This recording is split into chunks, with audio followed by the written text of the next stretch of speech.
Bonsoir, bonjour frères et sœurs, bienvenue dans notre émission La Voix du Conseiller. Comme nous avions l'habitude de le dire, c'est un moment de culte d'adoration devant le grand trône béni de Dieu Elohim. Nous sommes dans le plateau de EPV TV Télé-Réalité qui efface les frontières et qui nous rapproche devant le trône de la grâce bénie de Dieu Elohim et nous prépare à la rencontre de notre Seigneur et Sauveur Jésus-Christ de Nazareth, car nous disons Messia est à la porte. Cette émission nous prépare et nous accélère à la maturité en parole et en esprit et nous prépare pour accéder à l'église corps de Christ, nous prépare au retour glorieux de notre Seigneur et Sauveur Jésus-Christ. Merci toi qui es fidèle à la parole de Dieu. Merci à vous, amoureux et amoureuses de la parole de Dieu de par le monde. Merci pour votre participation aussi massive à cette émission, malgré aussi la vitesse des sons et des lumières que court ce monde, et le calendrier aussi chargé. Vous vous donnez toujours du temps d'être dans la présence de Dieu et écouter sa parole. Et je suis convaincu avec la Bible, sous la mort de Dieu manifestée en Jésus-Christ sur la croix, qu'il vous fera du bien. Alors frères et sœurs, ne gardez pas cette bénédiction pour vous-même ou pour toi seul, et partage à un ami, partage à une famille, invitez et partagez à des amis, car nous avons un thème très important et capital à partager ce soir. Nous parlerons sur le mystère des étoiles de Dieu.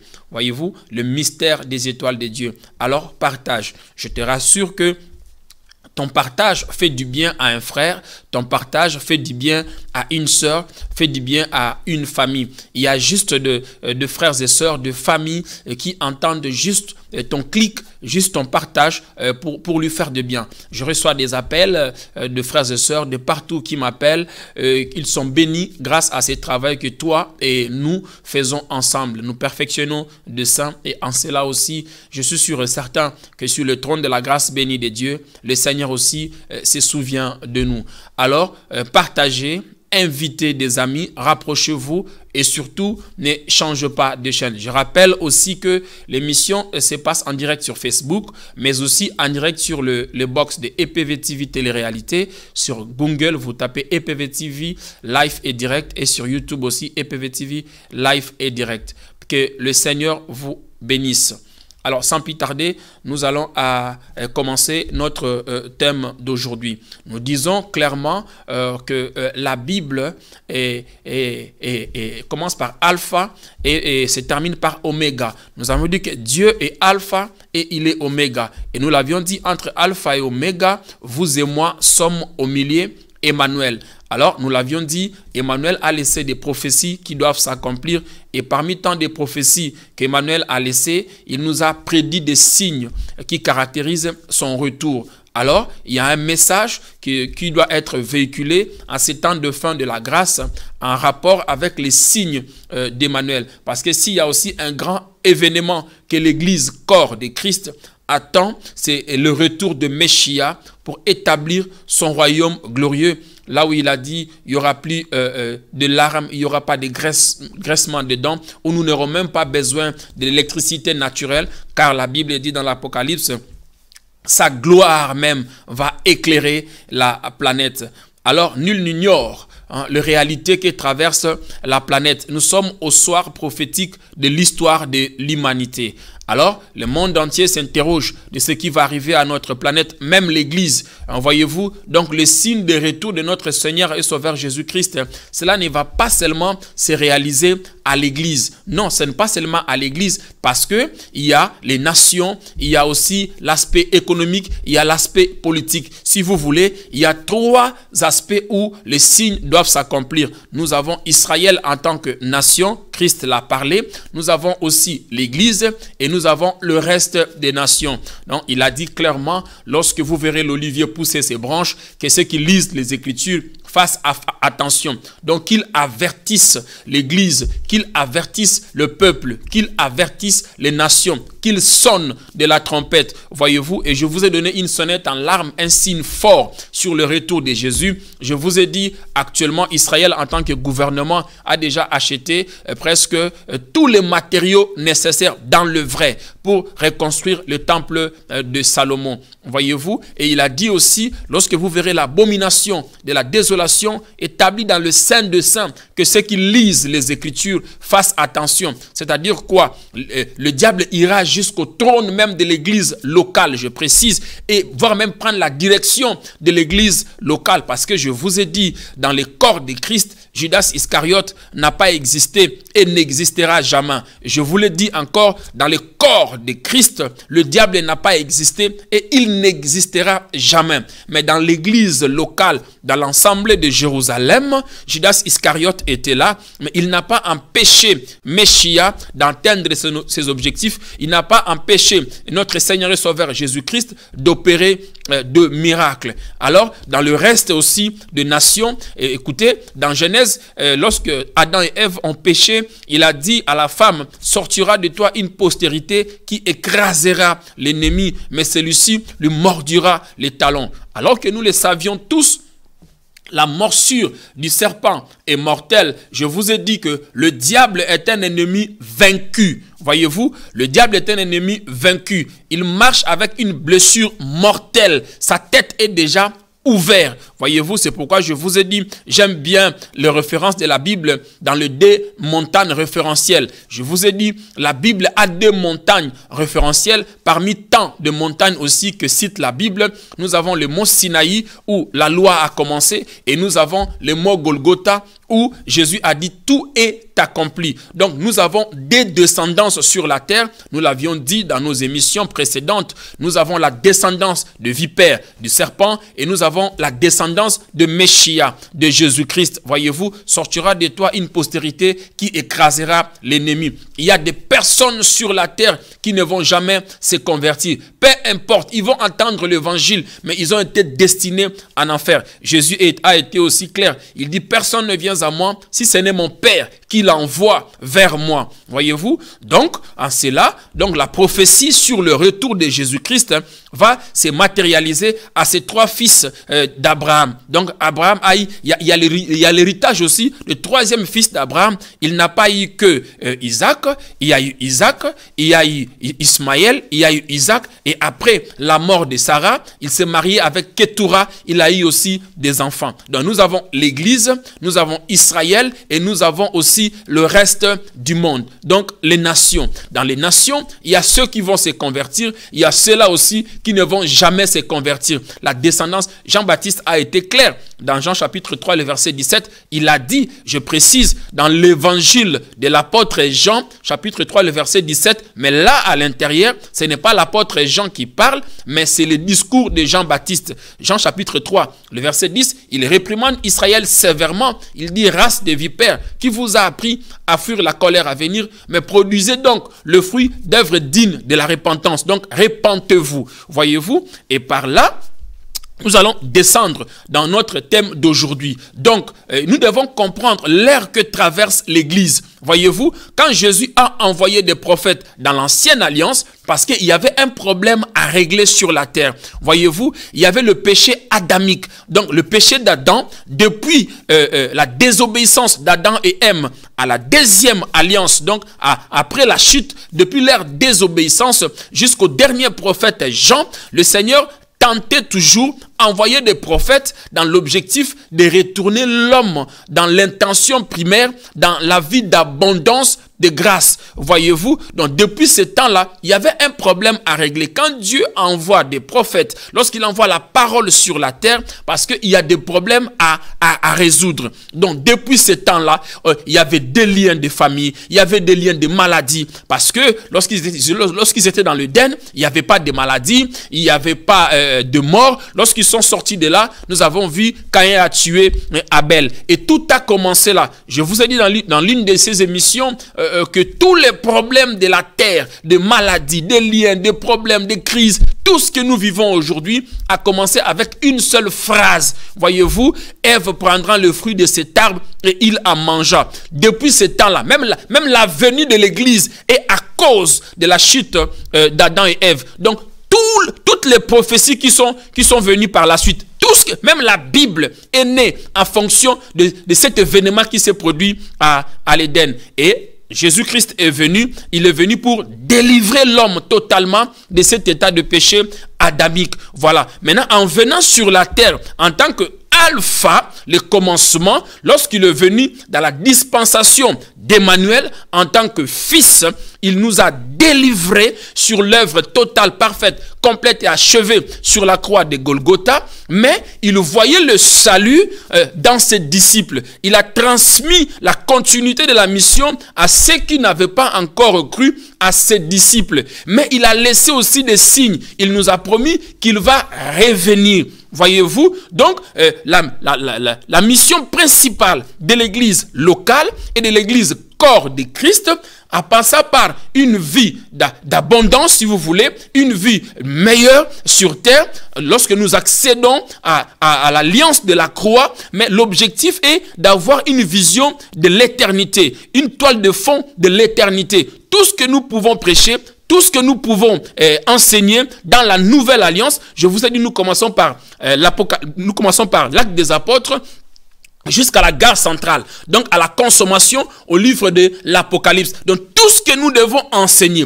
toute prédication, peu importe les thèmes que nous devons développer dans la nouvelle alliance, ces thèmes-là doivent avoir comme mission centrale, c'est-à-dire quoi? Mission de base principale. Donc préparer les âmes à la rencontre de Messia, préparer les âmes au retour de notre Seigneur Jésus-Christ, mais tout en ayant aussi l'accent sur une vie d'abondance, une vie heureuse sur terre. Alors, quel est le message que nous devons apporter au peuple de Dieu? Et qui doit apporter ces messages-là? C'est ce qui fera l'objet de notre thème de ce soir, le mystère des étoiles de Dieu. Je suis venu te rassurer ce soir que tu n'es pas un homme ordinaire, tu n'es pas une femme ordinaire, mais tu es une étoile de Dieu. Tu es une étoile de Dieu, s'il vous plaît. Alors, la Bible ne nous a pas laissé aussi ignorant ou ignorante au sujet de ces mystères des étoiles. Voyez-vous, et nous allons directement toucher le trône de la grâce béni de Dieu. Nous avons parlé de cela, mais il a été important pour nous de retourner sur cela pour expliquer comment est-ce que nous sommes les étoiles de Dieu. Parce que celui qui a apporté la solution sur la terre, celui-là est venu du trône de la grâce. Si nous n'avons pas aussi la révélation du trône de la grâce, nous ne pourrons pas aussi comprendre comment adorer Dieu sur la terre. Il faut que tu puisses d'abord te poser des questions. D'où je suis venu, qui je suis et où j'y vais après la mort. Voyez-vous, donc l'être humain, un être humain qui a toutes ses facultés en place, qu'il soit chrétien ou non chrétien, croyant ou non croyant, cette personne doit se poser des questions dans son esprit, dans son intelligence et dans son fort intérieur. D'où je suis venu, qui suis-je et où j'y vais après ma mort? Parce que on se pose des questions. Bon, d'autres personnes ne croient pas parce que ils se disent, voilà, toute la vie se résume ici sur terre. Après la mort, c'est terminé. Donc, à cela, la Bible nous a éclairé au sujet de toutes ces questions. Donc, nous allons dans Apocalypse chapitre 1, 2 et 3. Et nous l'avions dit, et là, le Seigneur va amener l'apôtre Jean dans l'île de Patmos vers le sud-est de l'Asie mineure. Il va lui révéler en fait le mystère de son trône. Voyez-vous, nous l'avions dit autrefois dans le chapitre 1, 2 et 3, Dieu a appelé Jean dans l'île de Patmos. Donc dans les 3 premiers chapitres, Dieu lui révèle en fait, Dieu lui révèle le mystère du trône. Et nous l'avions dit que la position de Jean ne lui permettrait pas de comprendre le mystère de ce qui s'est passé sur le trône de la grâce bénie de Dieu. Et par là, nous l'avions dit que cette parole-là, que Jean entendait, n'a pas quitté directement de la bouche de Dieu à Jean. Donc cette parole a été confiée à Jésus, Jésus l'a confiée à l'ange, l'ange l'a transmis à Jean, et Jean nous les a transmis à nous, pour que nous aussi, à notre tour, nous puissions retransmettre cela aux disciples de notre Seigneur Jésus-Christ. Donc il a envoyé ça aux 7 anges de l'église de l'Asie mineure. Donc il a envoyé à l'église d'Éphèse, à l'église de Smyrne, à l'église de Pergame, à l'église de Thyatire, à l'église de Sardes, à l'église de Philadelphie et à l'église de Laodicée. Donc, et nous sommes à l'âge de l'église de Laodicée, à l'âge pentecôtiste, où Jésus se présente comme étant le témoin fidèle. Voyez-vous? Et là, cette église-là, la Bible dit que cette église n'avait pas de position. Il n'était ni chaude, ni tiède. Alors la Bible est claire. Il dit dans Jacques, si tu n'as pas de position, si tu es ni chaude, ni tiède, moi l'Éternel, je te vomirai. Et nous sommes dans ces temps-là. L'église traverse les moments de la confusion. Nous sommes à la 7e église, dont le retour de Meshia n'est pas aussi loin. Et là, il se présente comme un témoin fidèle. Il dit, voici dans 3:20 Apocalypse, il dit, voici, je me tiens à la porte et je frappe. Voyez-vous? Donc, il donne la possibilité aux personnes d'écouter l'évangile. Il se tient à la porte et il frappe. Il demande d'entrer, de demeurer. Là, je me pose encore des questions. Voyez-vous, à partir de ce passage-là, je me pose plusieurs questions. Est-ce que le diable est un ennemi vaincu ou bien Jésus-Christ dans l'homme doit combattre le diable? C'est des questions que nous devons nous poser. Est-ce que le diable est un ennemi vaincu ou bien Jésus dans l'homme doit vaincre le diable? Voyez-vous, le diable n'a pas été déjà vaincu sur la croix pour ceux qui ont cru au Seigneur Jésus-Christ ou ceux qui ont l'abondance de la parole ou qui ont la présence du Seigneur Jésus-Christ dans leur vie. Parce que nous entendons beaucoup de théories, beaucoup de prédications au sujet de la victoire, au sujet de combats, au sujet de liens, au sujet de beaucoup de choses. Donc quand Jésus entre dans la vie de l'homme,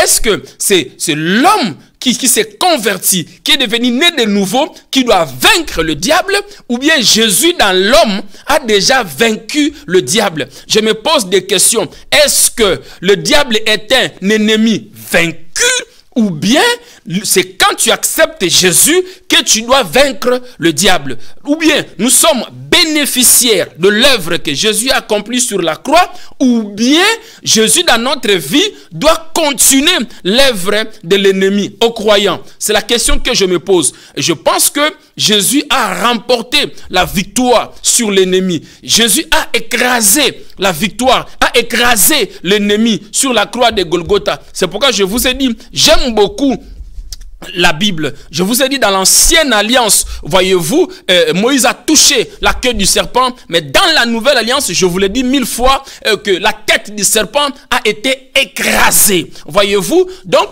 quand tu donnes ta vie au Seigneur Jésus-Christ, lorsque tu te répands, c'est le Saint-Esprit vient habiter en toi. Il fait de ton corps la demeure du Saint-Esprit. Et je me pose des questions. Il dit dans Jean 10 qu'il est le bon berger. Voyez-vous, c'est lui qui est devant la porte. C'est lui qui veille sur nous. Donc une fois tu donnes ta vie au Seigneur, l'illustration est aussi simple. Jésus ne peut pas venir habiter dans un corps dans l'état de suivre. Donc lorsqu'il vient, il entre dans le corps, il s'installe. Et cette personne-là a l'abondance de la présence de Jésus-Christ. Il doit avoir aussi l'abondance de la connaissance de Christ. Et je me pose des questions. Dans Apocalypse 3:20, il a dit, quand je vais entrer, je vais demeurer. Je ne t'abandonnerai plus. Voyez-vous, il dit, je ne viens pas seulement pour entrer et sortir, mais je viens demeurer en toi. Et je me pose la question, si cette personne-là, Jésus, demeure en lui. Je parle aux croyants, je parle aux chrétiens, je parle à ceux qui ont donné leur vie au Seigneur Jésus-Christ.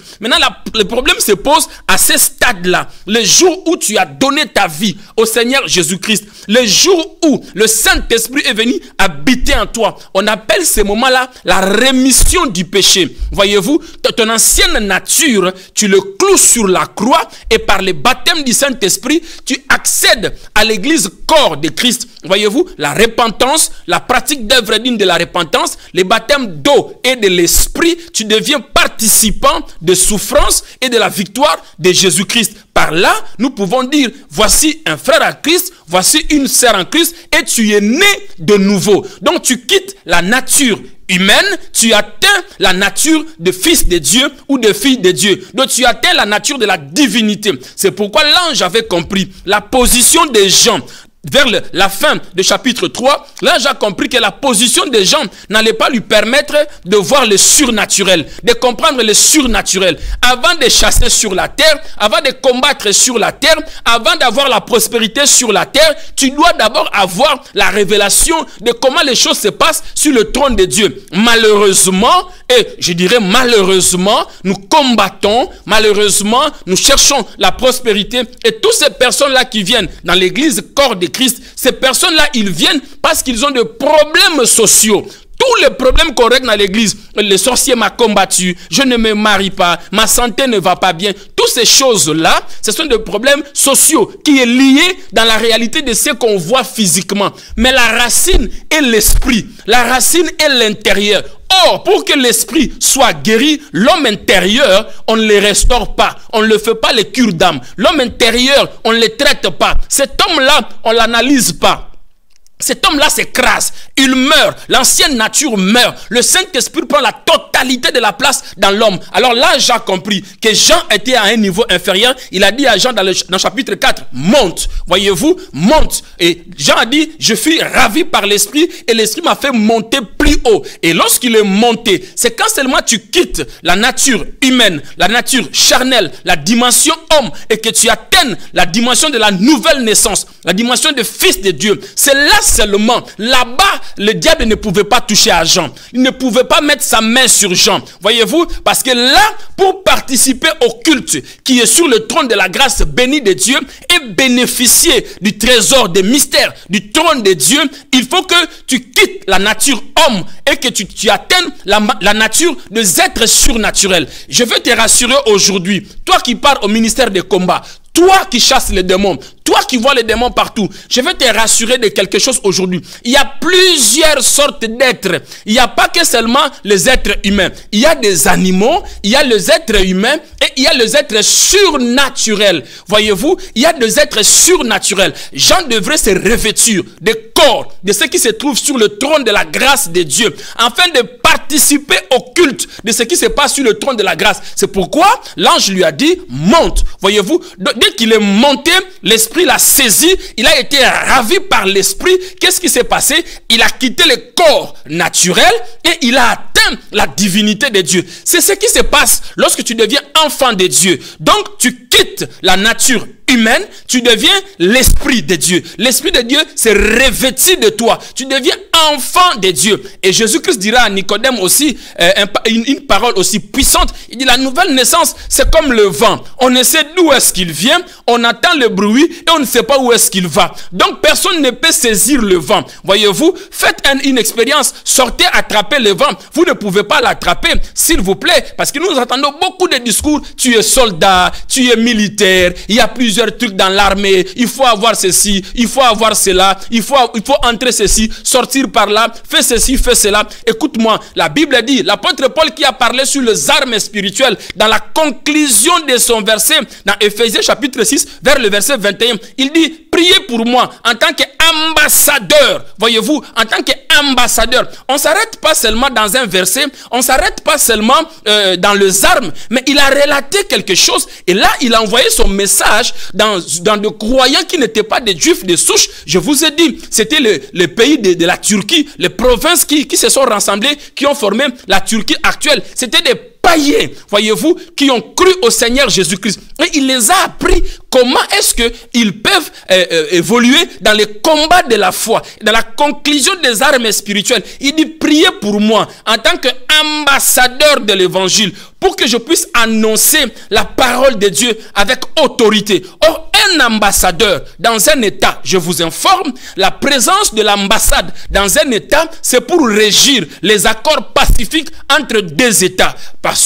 De surcroît, l'ambassadeur bénéficie de ce qu'on appelle l'immunité diplomatique, la conclusion des armes spirituelles. Un ambassadeur, on ne peut pas l'arrêter. Un ambassadeur, on ne peut pas l'emprisonner. Et lui-même, dans la conclusion des armes, il dit, priez pour moi en tant qu'ambassadeur de Christ, le représentant du trône de la grâce de Dieu sur la terre. Qui peut l'arrêter? Si un ambassadeur décrété par un pays dans un autre État, on ne peut pas l'arrêter, on ne peut pas l'emprisonner. À combien plus forte raison celui qui est décrété de gouvernement de Dieu sur la terre? Mais hélas, on nous dit de n'importe quoi. Mais hélas, on nous relate n'importe quoi. Un enfant de Dieu, né de nouveau, doit être assujetti par le diable, doit être lié par le diable, s'il vous plaît. Et lorsque Jean est monté par l'Esprit, lorsqu'il a été ravi par l'Esprit, l'Esprit lui a fait monter plus haut. Là, il a entendu ce qu'un être humain ne peut pas entendre. Il a vu ce qu'un être humain ne peut pas voir. C'est seulement quand tu quittes la nature charnelle,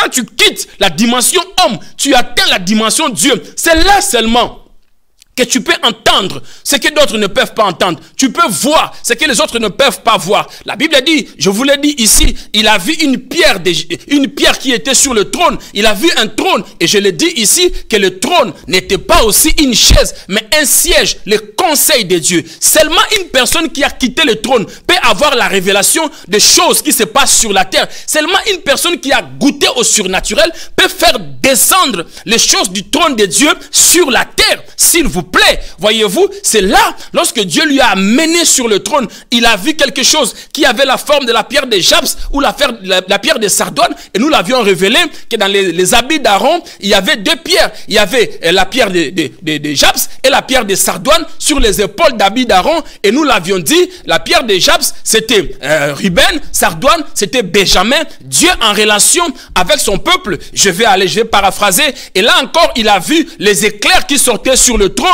et il a vu l'arc-en-ciel, il a vu 24 trônes, 24 vieillards sur le trône, 24 couronnes, il a vu la mer de cristal, il a vu l'arbre de vie, il a vu le chandelier. Nous avons détaillé toutes ces choses-là. Voyez-vous, les éclairs, c'était les jugements de Dieu et les étonneurs. L'arc-en-ciel, l'alliance de la croix. Voyez-vous, malgré les jugements, Dieu va se souvenir de son peuple. Et ce n'est qu'une telle personne comme ça. La mer de cristal, nous l'avions dit, la mer de cristal, ce sont les agitations. Malgré les agitations, malgré la persécution, malgré les épreuves sur la terre, et la Bible est claire, Jésus était sur la barque avec les disciples. Lorsque la vague a soufflé dans la mer, les disciples ont paniqué, mais le trône n'a pas paniqué. S'il vous plaît, les disciples ont eu la panique, mais le trône n'a pas paniqué. Jésus était aussi stable étant dans la mer, parce qu'il savait, c'est lui le maître de la mer. Je vous dis, peu importe les épreuves, peu importe la tribulation, il est possible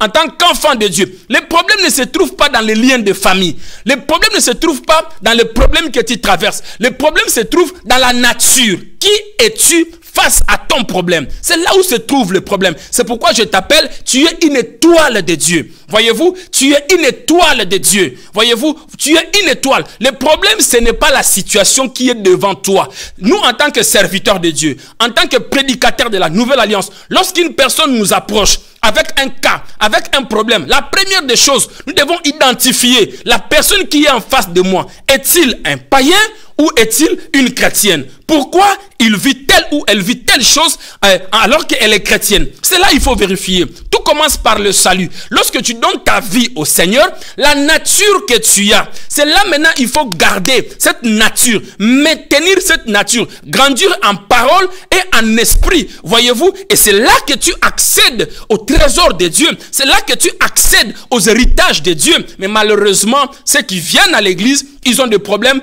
On ne sait même pas leur état d'âme. On ne sait même pas s'ils sont convertis ou ils ne sont pas convertis. On attaque directement à résoudre le problème. La preuve en eux, beaucoup sont passés par des délivrances et ils sont retournés encore dans les délivrances. Beaucoup ont eu des enfants, mais d'autres problèmes ont surgi. Pourquoi? Parce qu'ils ont été délivrés, mais ils n'ont pas donné leur vie au Seigneur Jésus-Christ.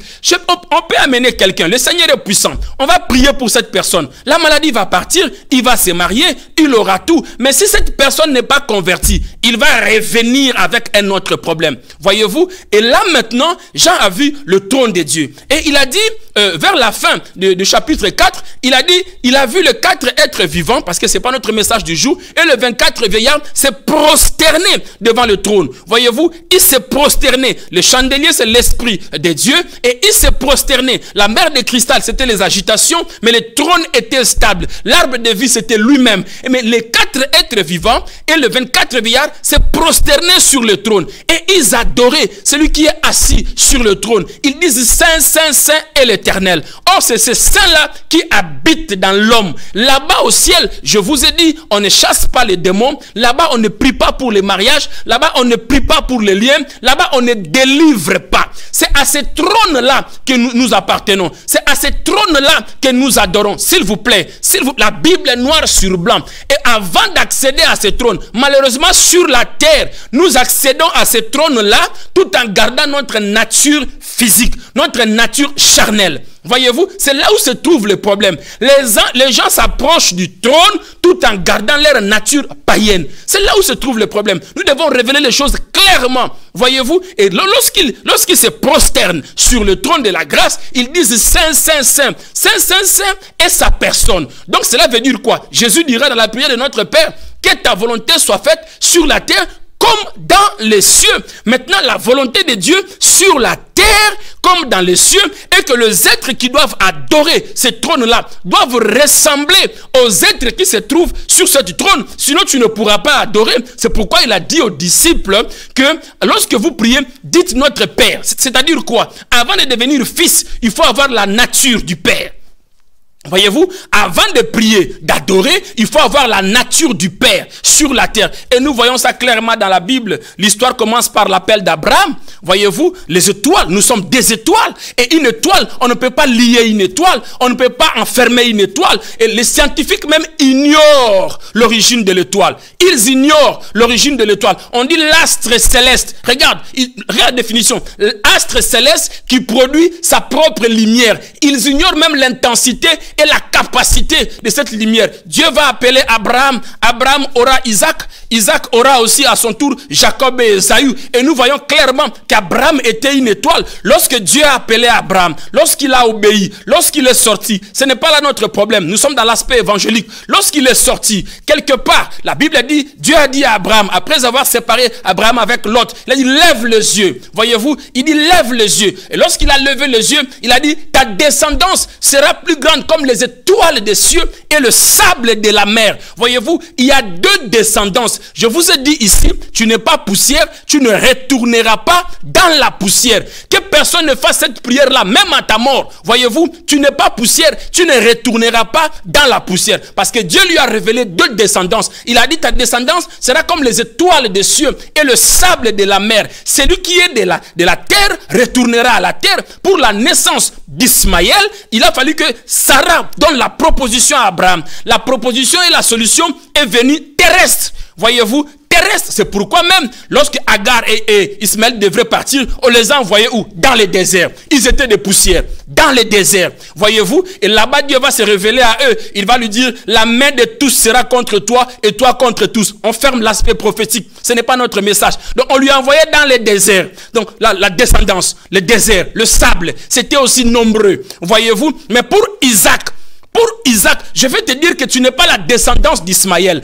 Tu n'es pas la descendance d'Adam et Ève. Tu es la descendance d'Isaac. Voyez-vous? Donc pour Isaac, il a fallu que les cieux soient déchirés. Pour qu'un enfant de Dieu vienne, retourne dans la bergerie, il a fallu que le ciel soit déchiré. Et quand le ciel a été déchiré, les êtres surnaturels, pour ta naissance, il a fallu que les êtres surnaturels, pour que tu deviennes enfant de Dieu, il a fallu que le ciel soit déchiré. Il a fallu que le 3e 7e ciel soit déchiré. Il a fallu que les cieux de cieux soient déchirés, s'il vous plaît. Qui peut arrêter une telle personne? Qui peut faire asseoir une telle personne? Pour la naissance d'Isaac, je répète, il a fallu que le ciel de cieux soit déchiré. Les êtres surnaturels sont descendus sur la terre pour se révéler à Abraham. Il dit que ta descendance sera comme les étoiles des cieux. Je veux dire à quelqu'un ce soir que tu es une étoile. Tu n'es pas poussière et tu ne retourneras pas dans la poussière. Toi, tu n'es pas poussière. Tu es une étoile. Et l'étoile ne peut pas briller en plein jour. Il n'y a qu'une seule étoile qui brille en plein jour. Et aucun scientifique de la terre, s'ils sont aussi forts, qu'ils fassent le voyage au soleil. Pourquoi ils ne voyagent pas au soleil? C'est la montre. Ils ne croient pas en Dieu, mais ils ignorent l'origine de l'étoile, de la lune et du soleil. Qu'ils fassent le voyage aussi au soleil en plein jour, comme ça on va les accepter. Voyez, qu'ils nous donnent l'origine du soleil. Voyez-vous, donc Dieu va se révéler à Abraham. Ta descendance sera aussi plus grande comme les étoiles des cieux. Mais Abraham aura Isaac, Isaac va avoir Jacob et Ésaü. Et nous voyons dans Jacob va sortir 12 fils. La révélation de l'étoile va aussi s'accomplir. Parce que l'histoire de l'église que nous avons aujourd'hui a commencé avec l'appel d'Abraham. Et là, parmi les 12 fils d'Abraham, Dieu va se révéler à Joseph pour confirmer que réellement, vous n'êtes pas seulement des êtres naturels, mais vous êtes des étoiles. Vous avez quitté les cieux. Vous avez une mission sur la terre. Joseph aura un songe, s'il vous plaît. Il dit, Père, je vis le 11 germe. Vous savez, l'enseignement de Joseph. Beaucoup de gens ont prêché ça. Ils ont pris seulement l'aspect de prison, l'aspect de l'élévation, l'aspect des gouverneurs. S'il vous plaît, l'enseignement de Joseph, s'il vous plaît. Et là, Joseph aura un songe. Il dit, Père, je vis 11 germes qui se prosternaient devant moi. Et par là, la Bible dit, par là, Jacob a compris que la prophétie d'Abraham va s'accomplir à cet enfant. Voyez-vous, il dit, papa, je vis encore un deuxième songe. Je vis les 11 étoiles. My God, cela est révélé. Il dit, je vis les 11 étoiles. Le soleil et la lune se prosternaient devant moi. Par là, Jacob a dit exactement, parce que quand Abraham est décédé, Dieu s'est révélé à Isaac. Il a dit, si tu marches dans l'intégrité, comme a marché mon père, mon serviteur, ton père, Abraham, j'accomplirai la promesse d'Abraham dans ta vie. Quand Isaac est mort, Dieu s'est révélé à Jacob. Voyez-vous, il est parti Israël, il est parti Jacob, la ruse, mais il est retourné Israël. On a cassé sa hanche parce qu'il a lutté avec l'Éternel et on lui a donné la ceinture, la vérité comme ceinture. Il n'était plus menteur, il est devenu Israël, père des nations. Et là aussi, Dieu va se révéler à Jacob. Il lui dit, si tu marches dans l'obéissance, ce que je promis à Abraham va se réaliser en toi, les étoiles. Voyez-vous, et Jacob a vu que Joseph a fait ce songe-là, des étoiles. Il dit non, cette prophétie va s'accomplir dans la vie de cet enfant. La Bible dit que Jacob lui a construit une tunique de plusieurs couleurs. C'est là, 101 fois dans la Bible, Joseph représente le type de Christ. 101 fois.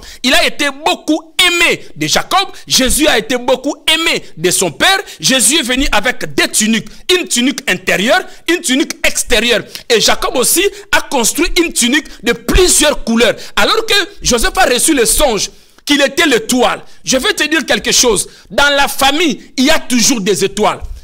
Ce soir, je vais te dire que tu es l'étoile de ta famille. Voyez-vous? Et dans la famille, Dieu soulève toujours une étoile qui éclaire les autres étoiles. Mais d'abord, il faut être fils de Jacob. Voyez-vous? Parce que Jacob, c'est le Saint-Esprit dans l'ancienne alliance. Jacob est venu, il a pris 12 tribus. Jésus est venu avec 12 disciples, 12, le chiffre de gouvernement de Dieu. Et sur le trône, je vous ai dit, nous avons 24 vieillards. Voyez-vous, le chiffre 12, c'est le gouvernement de Dieu. Donc Jacob était le type de Christ. Voyez-vous, et la Bible dit, lorsque le temps de la prophétie devrait s'accomplir, Dieu a créé un scandale dans la vie de Joseph. Aujourd'hui, on pouvait appeler ça des liens. Voyez-vous, aujourd'hui, on pouvait appeler ça des liens. On pouvait appeler ça des liens de famille, des liens de la sorcellerie. On pouvait tout taxer à Joseph. La Bible dit, quand le temps est arrivé, Jacob a ordonné à Joseph d'aller voir ses frères. Voyez-vous, d'aller voir ses frères. Et quand le temps était arrivé, Dieu a relâché Jésus-Christ dans la dispensation du Fils pour venir sur la terre alors qu'il était attaché à son Fils. C'était lui-même dans la dispensation, dans la révélation du Fils mystère. Voyez-vous, et la Bible dit, quand Joseph est parti à la rencontre de ses frères, Voyez-vous, la Bible dit, errant ça et là, il était perdu de route. Un homme lui est apparu sur le chemin. Et cet homme-là, on n'a pas donné sa généalogie. Cet homme-là, on n'a pas expliqué qui il était. C'était Meshia lui-même. Voyez-vous, c'était Christ lui-même. Un homme lui est apparu sur le chemin pour lui indiquer la route là où se trouvaient ses frères. Voyez-vous, je pense bien, si Joseph n'était pas aussi une étoile de Dieu, il allait mourir dans la citerne. Le problème, ce ne sont pas les situations que tu traverses. Ce ne sont pas les problèmes que tu rencontres. Le problème est qui es-tu face à des situations que tu traverses. Si Joseph aussi a survécu dans la citerne, si Joseph aussi n'a pas été détruit par les Madianites, c'est parce qu'il était d'abord l'étoile. Le problème est que, est-ce que tu es étoile? Est-ce que tu es le fils de Jacob? C'est là où se trouve le problème. Est-ce qu'on peut emprisonner une étoile? Et dans la vie de l'étoile, il faut que l'obscurité arrive pour que l'étoile brille. Voyez-vous, il faut que l'obscurité arrive. L'étoile ne peut pas briller en plein jour. Voyez-vous, c'est pourquoi tu vois, dans la foi chrétienne, c'était prophétique, Abraham lui-même, en tant qu'étoile de Dieu, lui-même Abraham, en tant qu'étoile de Dieu, l'obscurité est venue dans sa vie, mais cela ne lui a pas empêché d'atteindre l'objectif, parce qu'il était l'étoile. Vous voyez Israël en tant que nation, regardez leur drapeau, c'est tout blanc, au milieu il y a une étoile. Voyez-vous, c'est prophétique. C'est prophétique, s'il vous plaît. C'est prophétique. C'est parce qu'il était l'étoile. Quand le temps est arrivé, son père lui a dit, va rejoindre tes frères. Et là-bas, ils vont le jeter dans la citerne. Voyez-vous, ils vont le jeter dans la citerne. Et Ruben va intervenir. Ne tuez pas notre frère, s'il vous plaît. Ne tuez pas notre frère. Parce qu'il était l'étoile de Dieu. Certaines épreuves arrivent dans ta vie parce que tu es étoile de Dieu. La Bible dit, lorsqu'il veut éprouver la voie d'un juste, il dispose favorablement les ennemis sur son chemin. Voyez-vous, favorablement. Et pourquoi on n'a pas tué Joseph?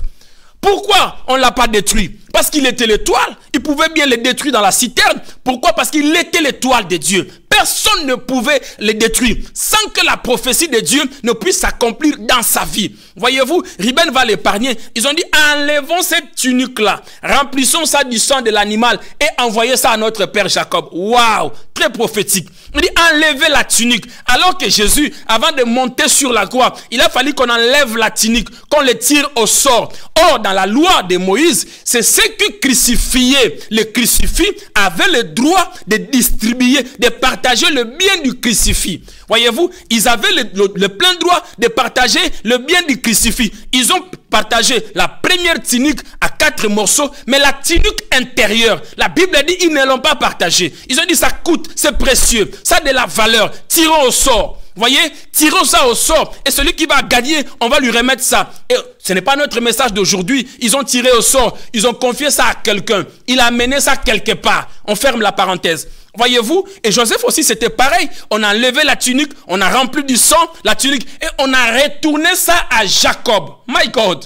Ils ont retourné ça à Jacob. Et Jésus, je vous ai dit, le premier jour, il était dans la tombe. Le deuxième jour, il est parti dans les zones inférieures de la terre. La Bible dit, il a ramené les captifs. My God, il n'y a aucun être humain sur la terre qui ne peut délivrer son prochain. Je répète, il n'y a aucun être humain sur la terre. Peu importe qui que tu sois. Personne ne peut délivrer l'autre sur la terre. Il n'y a que Meshia lui-même. Il n'y a que Jésus-Christ lui-même. Mais Dieu nous a donné le pouvoir. Il nous a investi de l'autorité de chasser les démons. Ils ne peuvent même pas résister à un chrétien né de nouveau. Où Christ demeure en lui, la parole de Dieu demeure en lui. C'est impossible.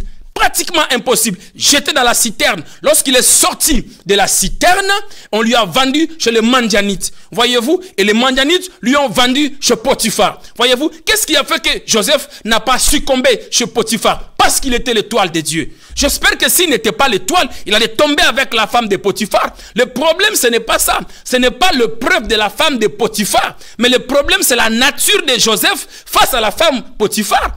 Voyez-vous? Le problème, ce n'est pas le preuve. Le problème, ce n'est pas le problème. Ce n'est pas la maladie. Ce n'est pas la situation.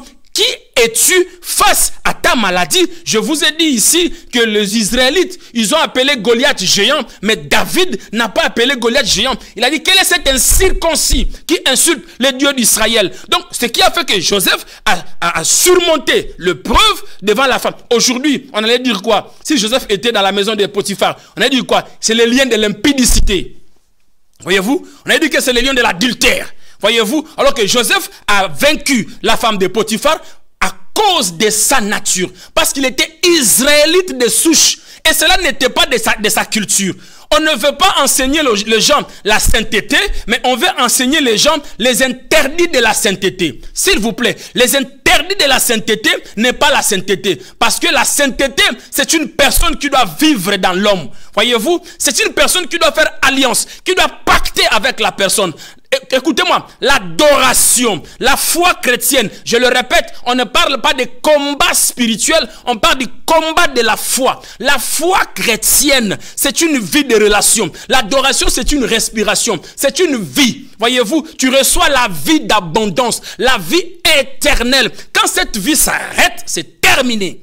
Voyez-vous, et la vie que nous avions reçue, ce n'est pas une vie qui prendra fin. C'est une vie éternelle, de l'éternité à l'éternité, jusqu'à son retour. Il n'y a pas un autre esprit que Dieu va nous envoyer pour être enlevé. C'est le même Saint-Esprit que nous avons. Donc si tu n'es pas né de nouveau, si tu n'as pas l'Esprit de Dieu d'office, tu as déjà raté l'enlèvement.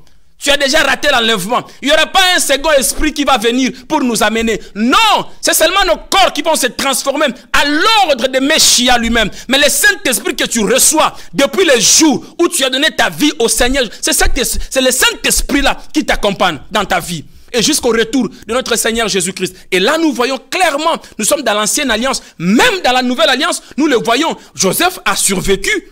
Voyez-vous, Joseph a survécu devant Potiphar. Et là, on va lui envoyer.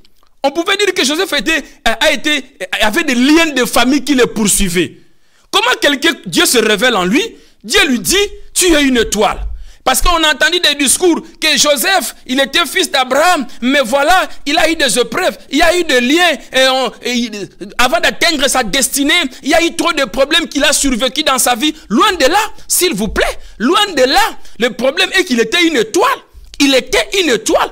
Il a survécu, pourquoi? Parce qu'il était l'étoile. Voyez-vous? Et là, on va lui envoyer chez Potiphar.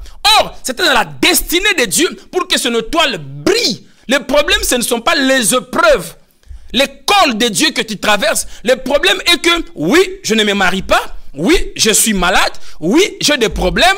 Oui, je n'ai pas le boulot. Oui, je manque ceci. Oui, je manque cela. Mais quand nous venons à l'église, quel est le discours que nous présentons aux hommes de Dieu? Quel est le discours que nous présentons à l'église? Nous présentons nos problèmes et non notre état d'âme. My God. My God.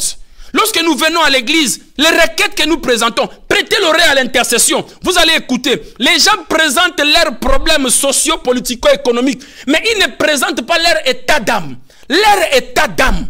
Voyez-vous, l'état d'âme, c'est ça qui détermine la prospérité selon l'état de ton âme. Voyez-vous, on ne présente pas l'état d'âme, on présente nos problèmes. Je n'ai pas besoin d'aller à l'église pour comprendre les problèmes de ma famille. Les problèmes culturels de mon père peut m'apprendre ça à la maison. Voyez-vous, les esprits de famille, mon père peut m'apprendre ça à la maison. Il peut me dire que nous sommes en tant que les Bayaka. Mon père peut m'expliquer ça, ma mère peut m'expliquer ça. Mais dans l'église, lorsque nous accédons à l'église, c'est pour le salut des âmes. Voyez-vous, Joseph a survécu parce qu'il était l'étoile. Et personne n'a pu éteindre son étoile. Tu es l'étoile de Dieu. Voyez-vous, Joseph était l'étoile parmi les étoiles. My God. Vous comprenez ce que je dis? Il était l'étoile parmi les étoiles. Donc parmi les étoiles qui se trouvent dans ta famille, toi tu es une étoile spéciale. Tu es une étoile différente des autres étoiles. Et Dieu sort toujours dans une famille une étoile. Si dans la famille tout le monde aussi n'a pas reçu et personne aussi ne prospère, il faut se poser des questions. Est-ce que c'est une famille des étoiles? C'est la question qu'on doit se poser. Parce qu'il y avait les 11 étoiles, mais lui il était l'étoile au milieu des étoiles. Et son étoile a brillé par rapport aux autres. Voyez-vous, de là, il a quitté la maison de Potiphar par accusation. Il va se retrouver chez Pharaon. Tout était dans la destinée de Dieu. Dans la destinée de Dieu. Donc, la vie chrétienne, c'est une vie d'école et de preuve. Le diable, c'est un ennemi vaincu.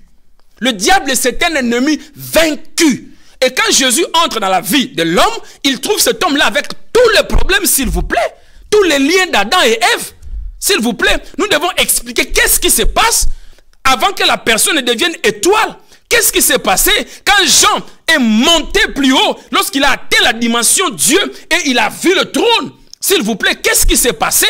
Il y a une transformation de sa nature. Il a quitté la nature humaine et il a atteint la nature du surnaturel. C'est ça le fondement. C'est ça la base, s'il vous plaît. C'est là, tu n'es plus un être naturel. Tu n'es plus un être ordinaire. Partout où tu passes, tu es accompagné par une charge. Lorsque la femme de perte de sang touche ton habit, il s'électrocute, il touche une force incontenable. Voyez-vous, c'est ça, quand Christ marchait, il avait une capacité onctionnelle incontenable. Quiconque l'approchait, c'est fini, il était affecté par la gloire. Et c'est pareil, c'est le même Christ qui est venu dans la dispensation du Saint-Esprit, habiter à nous, écraser l'homme intérieur. La question, lorsqu'on fait les cures d'âme, on fait les cures d'âme à qui?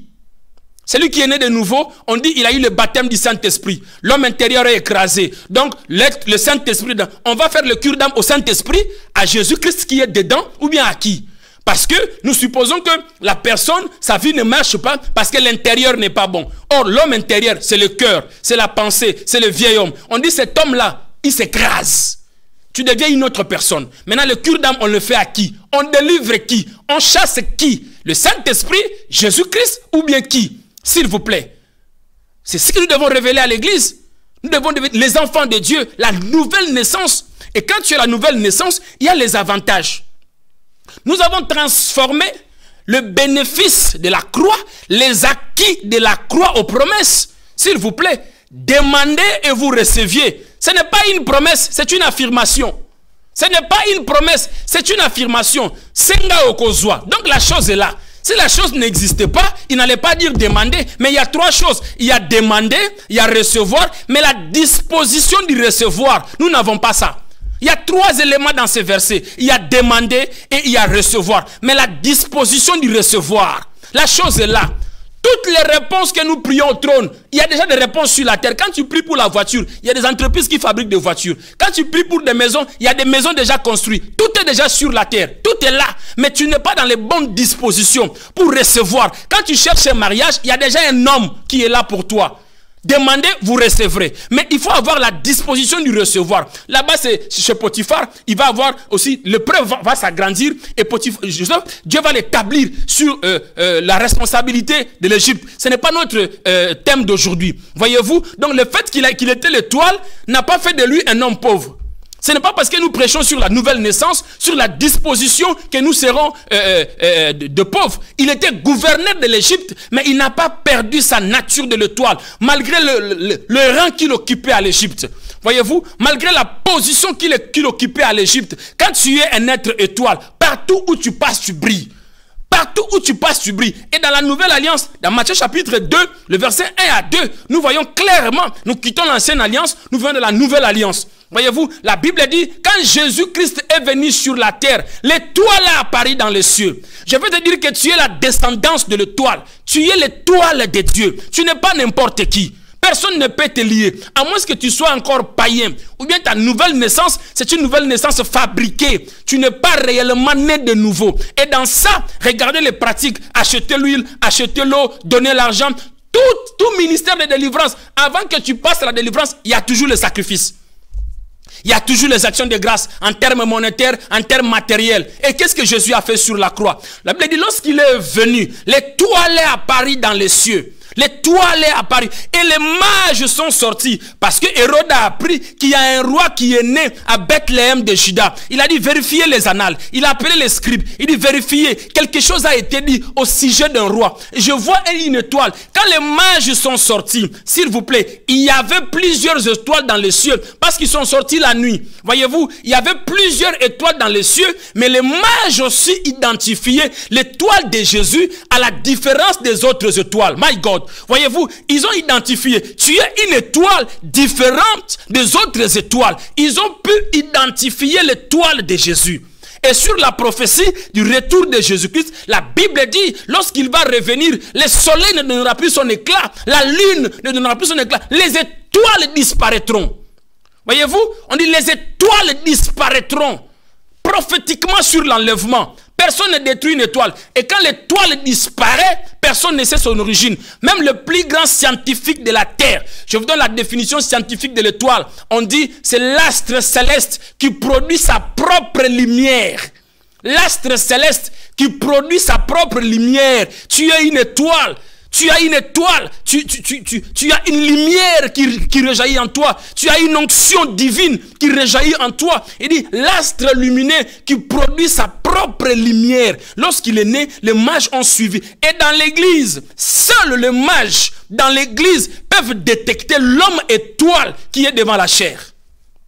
Malheureusement, aujourd'hui, il n'y a pas assez de mages pour identifier l'homme étoile. Voyez-vous, donc il y a les êtres étoiles, mais il y a les êtres étoiles avec grand E. Voyez-vous, il y a les étoiles avec petit E et il y a des étoiles avec grand E. Joseph était l'étoile grand E. Ce soir, je suis venu te dire, en tant que prophète de la Nouvelle Alliance, que tu es une étoile de Dieu. Tu es une étoile dans ta famille. Ce n'est pas l'obscurité, ce n'est pas les maladies, ce ne sont pas les situations, ce ne sont pas les épreuves qui feront en sorte que tu ne brilles pas, qu'on ne te manipule pas, qu'on ne te trompe pas. S'il te plaît, qu'on ne te trompe pas, s'il vous plaît, qu'on ne vous trompe pas. Tu es une étoile, à moins que tu sois païen, à moins que tu ne donnes pas ta vie au Seigneur Jésus-Christ. Mais si tu as donné ta vie au Seigneur Jésus-Christ, tu deviens un être surnaturel.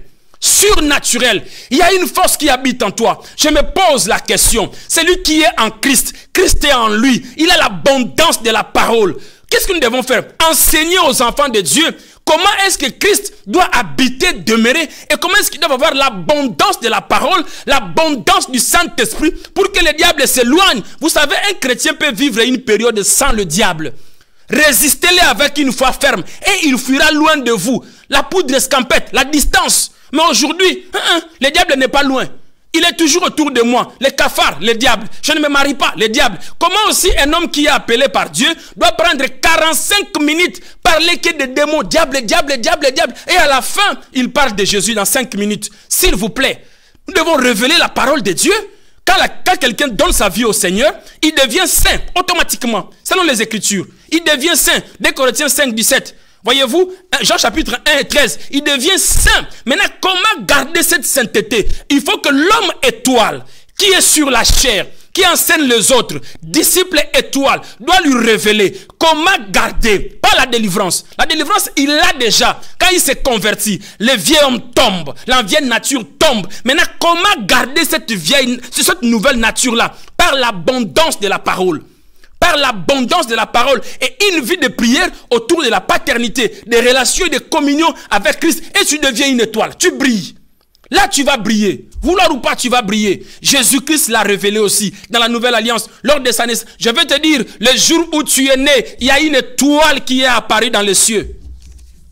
Je ne dis pas que le diable n'existe pas. Le diable existe, mais pour les païens. Le diable existe pour les païens. Le jour où tu es né, il y a une étoile qui est apparue dans les cieux. Mais quand tu donnes ta vie au Seigneur, tu as la prise de conscience de l'étoile que tu es et que tu dois briller. Parce qu'il a dit à Abraham, ta descendance sera plus grande comme les étoiles des cieux et le sable de la mer, s'il vous plaît. Il y a ton étoile qui brille dans les cieux. Mais quand tu tournes encore en rond, dans des prières, des délivrances, des jeûnes, c'est parce que tu ne sais pas encore qui tu es. Tu dois t'identifier qui tu es. Qui es-tu par rapport à la situation que tu traverses? Quel est ton état d'âme? Jésus-Christ est le premier-né de tous les frères. Dites-moi, quand est-ce qu'il a prié à son Père et le Père ne lui a pas exaucé? Quand, s'il vous plaît? Si nous n'arrivons pas aussi à avoir quelque part parce que nous avons de l'imperfection. Et l'imperfection est sujet de la nouvelle naissance, de l'état intérieur de l'homme. C'est là que nous devons miser. C'est là, tu es une étoile de Dieu. Tu es appelé à briller et tu vas briller. Reconnais ton identité et sois rempli de la parole de Dieu. Sois rempli d'une vie de prière, même une vie de jeûne et prière, mais autour de ta relation et de ta divinité avec le Seigneur. Voyez-vous, et c'est là seulement que tu vas briller. Tu es une étoile, brille. L'obscurité, vous voyez, la clarté de l'étoile ne dépend pas de l'obscurité. L'étoile n'a pas peur que l'obscurité arrive. L'étoile n'a pas peur que l'obscurité arrive.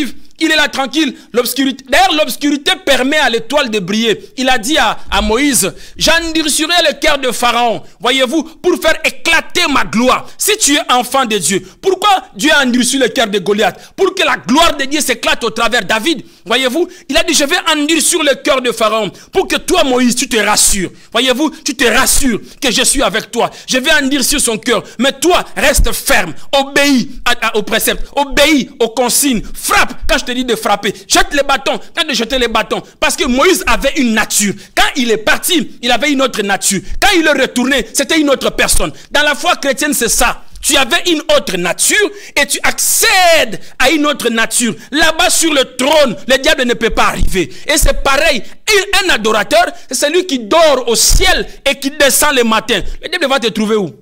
Toi, tu ne dors même pas sur la terre. Ton esprit rend hommage, culte 24 heures sur 24 heures sur le trône de la grâce. On va te trouver où? C'est parce que tu es sur la terre qu'on te trouve. Quand la Bible dit amassez-vous des richesses et des trésors d'en haut, là où le diable ne peut mettre sa main ni arriver, là où Dalila ne peut même pas arriver. Voyez-vous, vous pensez que c'est quoi? C'est de l'or, de l'argent? Non. Votre vie, votre relation, assis sur le trône de la grâce, béni de Dieu, l'être surnaturel, l'étoile de Dieu. Voyez-vous, il y a déjà un scientifique qui est parti visiter l'étoile, qui est rentré dans l'étoile. Personne. Même le plus grand athée. Personne. Pour ne pas parler du soleil. Le jour où ils vont oser, qu'ils vont aller visiter le soleil, c'est fini. Tu ne finiras pas même la montée. Tu seras calciné, brûlé. C'est ça la nature divine. C'est ça la nature divine. Tu es une étoile, frères et sœurs. Ce soir, je suis venu te dire, tu es une étoile. Si tu n'es pas encore étoile, donne ta vie au Seigneur Jésus-Christ et demeure dans la parole de Dieu. Tu vas briller. Tu es l'étoile de ta famille. Tu es Joseph et Joséphine de ta famille. Ce ne sont pas les épreuves de Potiphar. Ce n'est pas les songes qu'il a eu dans la maison de Pharaon en prison, mais c'est plutôt sa nature.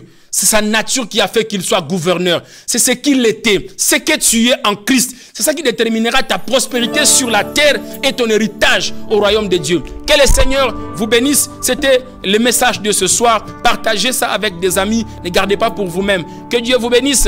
Que le Seigneur bénisse également le révérend pasteur Constant qui était à la technique, Maman Nadine Efwanga qui a assumé aussi à la régie un couple sacrificateur. Que Dieu vous bénisse et portez-vous bien. Bonne soirée. Au revoir.